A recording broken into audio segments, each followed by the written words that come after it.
আসসালামু আলাইকুম দর্শক, আজকে আমার সাথে লাইভে উপস্থিত আছে বারবার বহিষ্কৃত সাবেক ছাত্রনেতা, বর্তমান যুবনেতা, ভবিষ্যতের জননেতা জনাব মোহাম্মদ তারকাটা তোজাম্মেল। জনাব তারকাটা তোজাম্মেল, আমার এই লাইভে আপনাকে স্বাগতম। আমার এই লাইভের নিয়ম খুবই সহজ। আমি আপনাকে কিছু প্রশ্ন করব যেগুলো জনগণ আমাকে দিয়েছে, আপনি তার সহজ উত্তর দেবেন। আচ্ছা, আপনি তো একজন সাবেক জননেতা ছিলেন। ছিলেন বলতে কি? এবারে তুই ছিলেন বলতে তুই কি বুঝাইতে? তুই একটা সাংবাদিক হয়ে উল্টা পাল্টা কথা কওয়া শুরু করছো। ছিলেন বলতে বোঝায় যে এক সময় আছেলে এখন মরে গেছে। তুই কি আমার মাইরে লাইতে চাও? না, আমার কথার মানে সেটা না। আমি বলতে চাচ্ছি আপনি তো একজন নেতা। আবার কয় আমি একজন নেতা। এবারে তোর ওই ক্যামেরায় কি আমারে দুইজন দেখা? পাগলের পাল্লায় পড়লাম। ঠিকভাবে প্রশ্ন কর। যাই হোক, আমি আমার প্রশ্ন শুরু করি। আমার প্রথম প্রশ্ন, নেতা মানে কি? খুব সুন্দর একটা প্রশ্ন করছেন আপনি। অপশন? অপশন মানে? আরে আপনি এখানে কিভাবে কোটিপতি খেলতে আসেন নাই? এটা একটা টক শো। এখানে আমি আপনাকে প্রশ্ন করব, আপনি সেই প্রশ্নের আপনার ব্রেন খাটিয়ে উত্তর দেবেন। নিজের মেধা খাটাইয়ে উত্তর দিতে হবে? জানলে তো এই নে বইতাম না। এমনিও আমার আক্কল খাডো। যাই হোক, খুব সুন্দর একটা প্রশ্ন করছেন। নেতা খুব ভালো একটা জিনিস। নেতা যখন এলাকায় যায় সবাই বলে আমার নেতা, তোমার নেতা, অমুক নেতা, অমুক নেতা। এবং নেতা এলাকায় যত সমস্যা হয় সব নেতার কাছে নিয়ে আসে। নেতা সবাই সমাধান করে, তাকেই নেতা বলে। মাথায় তো গিলু বলতে কিছু নাই। আপনার নাম তো তারকাটা তোজাম্মেল। আচ্ছা, এই যে তারকাটা, এই নামটা আপনার সাথে কিভাবে যোগ হলো? এটার অনেক লম্বা একটা হিস্টোরি আছে, আমি আপনাকে সংক্ষেপে বলি। ছোটবেলায় আমি পড়াশোনায় খুবই কাঁচা ছিলাম, প্রত্যেক ক্লাসে ডাব্বা মারতাম। যে কারণে আমার আব্বাই আমার পড়াশোনা থেকে বাদ দিয়ে আমাকে রাজনীতির কামে নামাই দিয়েছে। আমার আবার একটু হাতের দোষ আছে। আমি ওই কামের সাইড থেকে টাকাটা চুরি করে নিয়ে লোহার দোকানে বিক্রি করে দিতাম। যে কারণে তখন থেকে আমার নাম হয়ে গেল তারকাটা চোরা তোজাম্মেল। যখন আমি ছাত্ররাজনীতিতে ঢুকলাম 19 দিকে, তখন ভাবলাম যে এই যে তারকাটা চোরা তোজাম্মেল দিয়া চোরাটা বাদ দিয়া আমার নামটা রাখলাম তারকাটা তোজাম্মেল। এই নামটা আবার ছাত্ররাজনীতিতে ভালো খায়। যেমন মনে করেন ভূগোল কাটা মোফাজ্জেল, কলা কাটা রাজ্জাক, এরকম তারকাটা তোজাম্মেল। তারপর থেকেই আমার নাম রাজনৈতিক অঙ্গনে তারকাটা তোজাম্মেল। আপনি নির্বাচনে জয়যুক্ত হওয়ার পর সর্বপ্রথম কি করবেন? সেটা আমি যখন নমিনেশন পেপার জমা দিয়েছি, আমি তখন থেকেই একেবারে ধ্যান ধারণা করে নিচ্ছি। আমি নির্বাচনে জয়যুক্ত হলে 7 দিন পর্যন্ত আমি আমার বাড়ির দরজায় পার্টি দেব, এবং আমার সেই পার্টিতে আমি বিদেশ থেকে ভালো ভালো ড্যান্সার এবং গায়ক আনবো, অনুষ্ঠান আরো রঙিন করার জন্য। আপনি এবং আপনার পরিবার সহ আমার সেই অনুষ্ঠানে দাওয়াত রইল। কি বলতেছেন আপনি এইসব? আমি বুঝাইতে চাইছি আপনি আপনার এলাকায় কি উন্নতি করবেন। এলাকার জন্য শোনেন, আমি এলাকার জন্য অনেক কিছু করব। এখন কি করব সেটা আমি এখনো ভাবতে পাই নাই।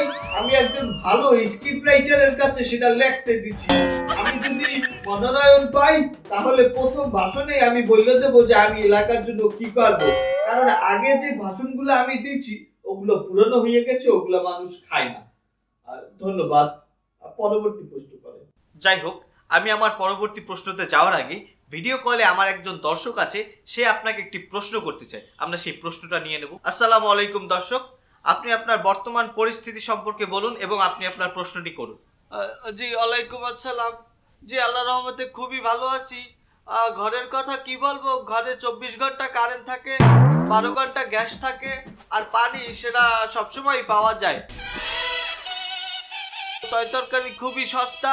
আল্লাহর রহমতে যা ইনকাম করি ওই দিয়ে বাল বাচ্চা লইয়ে ভালোই চলতে পারি। দেখছেন আমি ক্ষমতায় যাওয়ার আগেই আমি আমার এলাকার কি পরিমাণ উন্নয়ন করছি। আমি এই প্রথম কোন জনগণের মুখ থেকে এত ভালো ভালো কথা শুনছি যে সবকিছু পেয়েছে, তার কোনো অভাব নেই।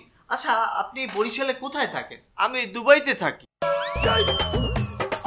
আপনি দুবাই থাকেন? আমি তো ভাবলাম আপনি বরিশালে থাকেন।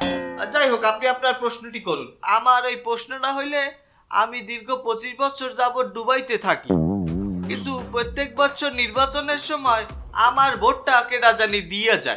আমার একটা দাবি যে আমার ভোটটা এবার নির্বাচনের সময় আমার ভোটটা যদি আমার ছোট হালায় হয় যদি একটু দিয়ে দিতে, তাইলে কি কোনো সমস্যা আছে? সুন্দর একটা প্রশ্ন করছেন দর্শক। আমি এবার সিদ্ধান্ত নিয়েছি যে একজনের ভোট আরেকজন দেবে তা হবে না। যে কারণে আমি নিজে এই নির্বাচনে 20 জন পুরুষ রাখছি, যে এলাকার যত মুরব্বী লোকজন আছে তাদের সহ যারা বিদেশে বসবাস করে সবাই ভোট আমার এই 20 জন প্রতিনিধি নিজ দায়িত্ব দিয়ে দেবে। তাছাড়া আরেকটা সুযোগ সুবিধা আছে, যারা গর্ভবতী মা ও বোনেরা আছেন এবং মুরব্বী আমার মা ও বোনেরা আছেন তাদের জন্য আমি আলাদা 5 জন মহিলা নিযুক্ত করছি। মহিলাদের ভোট মহিলারা দেবে, পুরুষের ভোট পুরুষরা দেবে। আমরা সকাল থেকেই আমরা কেন্দ্র দখল করব। আশা করি আপনি আপনার প্রশ্নের উত্তরটি পেয়েছেন। ধন্যবাদ, রাখি। আসসালামু আলাইকুম। আমরা শুনেছি আপনি যখন ছাত্র রাজনীতি করতেন আপনি নাকি আপনার অঞ্চলে অনেক হইচই ফেলে দিয়েছেন, এটা কি সত্যি? এই কথা আপনাকে কে বলছে? আমি শিওর এটা বিরোধী দলের চক্রান্ত। আমি ছাত্র জীবন থেকেই 5 ওয়াক্ত নামাজ রোজা করি এবং কি যখনই আমি সময় সুযোগ পাই গরিব দুঃখী মানুষের সহযোগিতা করি। আপনার যদি বিশ্বাস না হয় আপনি আমার ইউটিউব চ্যানেলে যাইয়ে দেখতে পারেন, আমি প্রতি সপ্তাহে একটু করে ভিডিও আপলোড দেই এই গরিব দুঃখীকে সহযোগিতা করার। তাছাড়া আমি আসর থেকে মাগরিব পর্যন্ত তাহাজ্জুদ নামাজে ব্যস্ত থাকি। তাহলে আপনি বলেন এত কিছু করার পর কিভাবে আমি দেশে হইচই মাচাবো বলেন? আমরা তো জানি তাহাজ্জুদ নামাজ গভীর রাত্রে পড়ে, কিন্তু আপনি আসর থেকে মাগরিব পর্যন্ত তাহাজ্জুদ পড়েন, এটা ঠিক বুঝলাম না।